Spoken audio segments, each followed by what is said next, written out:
We have 3 different restaurants that serves somewhat of a version of Korean food, but it's never authentic Korean, but it's our interpretation of Korean food.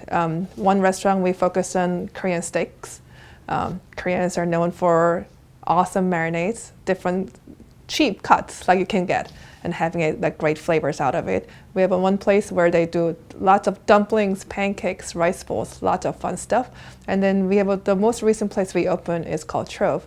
And that place we have a little wok station, sell all the noodles, and we have a tabletop grill serving Korean barbecues, but our way. Some of the signature flavors that we'll serve at a restaurant it has a lot to do with Korean flavor. We use a lot of fermented flavors, which I think is the foundation of Korean food. Lots of kimchi that we make it in-house. It's really funny because people often come from Korea, they'll be like, oh gosh, you guys have best kimchi.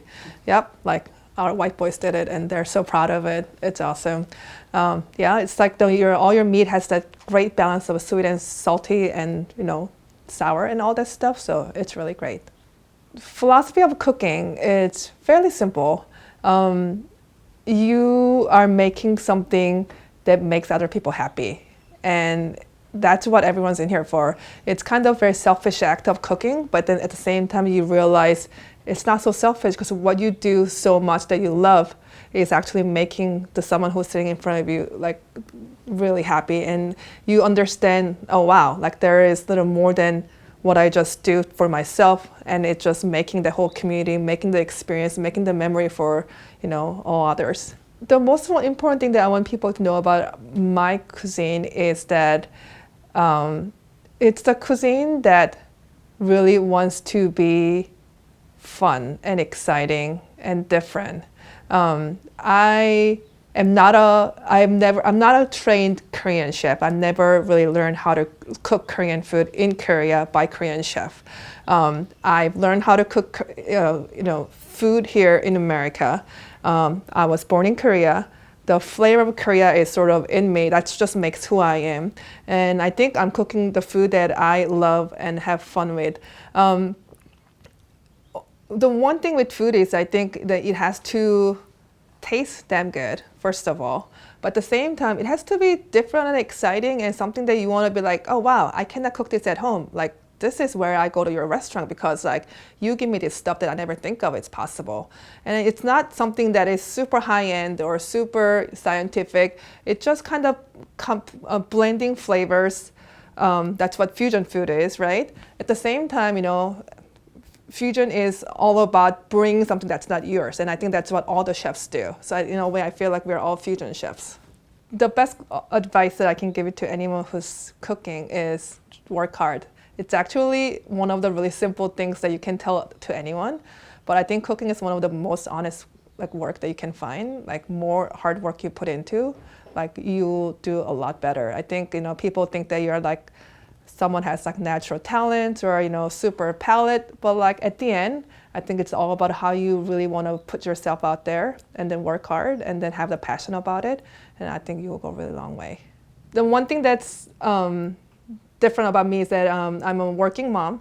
I have a husband who I run the restaurants together, but we have 2 beautiful boys, 4-year-old and 3-year-old, and I think it's really amazing to be running around doing different things and having a family that grounds me. It's kind of the fuel of the reason that I get to do what I do.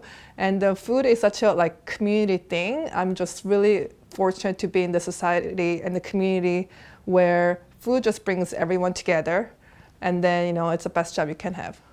I really feel like Korean food is sort of has that layers and depth that's unlike any other cuisine. There's Asian food, there's Southeast Asian food, and there is sort of East Asian food, and there's some of very different. Korean food does not have much of spices, does not have crazy herbs, does not have lime or acid like you'll find in Thai or Vietnamese cuisine. It's more along the same side of, I guess, the Japanese and Chinese, but at the same time, the root of Korean food is really about fermentation.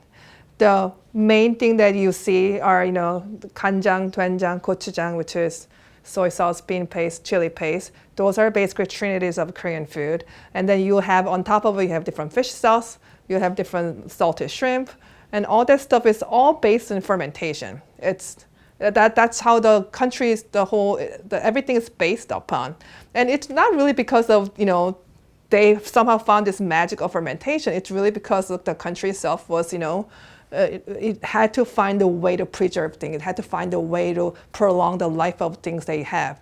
And, obviously all this fermented food is, the one characteristic is that salty. And they'll keep you for a really long time. You don't have to refrigerate it. You don't have to keep them, it doesn't have a shelf life. So it's in a way, it's a way for you to preserve and add flavors and, add different aspects to the food you're making. So that's what kind of grounds the Korean flavor. And obviously the kimchi is the one, people all know of as Korean, the awesomeness. It's something that, a lot of Korean people will say that, they just need rice and kimchi to survive. It's that simple. So I think that's what makes Korean food just completely different. And because it has so much, the fermented food is all about the depth and the layer of the flavor. And that's why it's like more you discover, there's more to it. I think that's what makes people are so fascinated by it. Korea is definitely surrounded by three different, it's peninsula, so it has surrounded by the three different seas. The Korean seafood there's a massive arrays of different fermented and preserved, seafood. The fish that's really different that, what you're used to here in America, especially the West Coast, is that they're all very small fish, very, so there's a lot of just like, whole fermented fishes too, just like, just pan fried, deep fried, but there's a lot of different ways people will do work with their fish. And also the big thing is in Korea is that it's the Korean version of sashimi. They do hue really well, which is just like it's very different from Japanese sashimi because it's sliced very thin, whereas sashimi is sliced a little thicker. And then it's all about eating the whole fish. So you go to market, you get a whole fish and they'll make sashimi out of it, and then they'll use all the fish bone to make a soup for you. So it's really fun way of eating your whole food. We do a little bit of seafood, but not as extensively.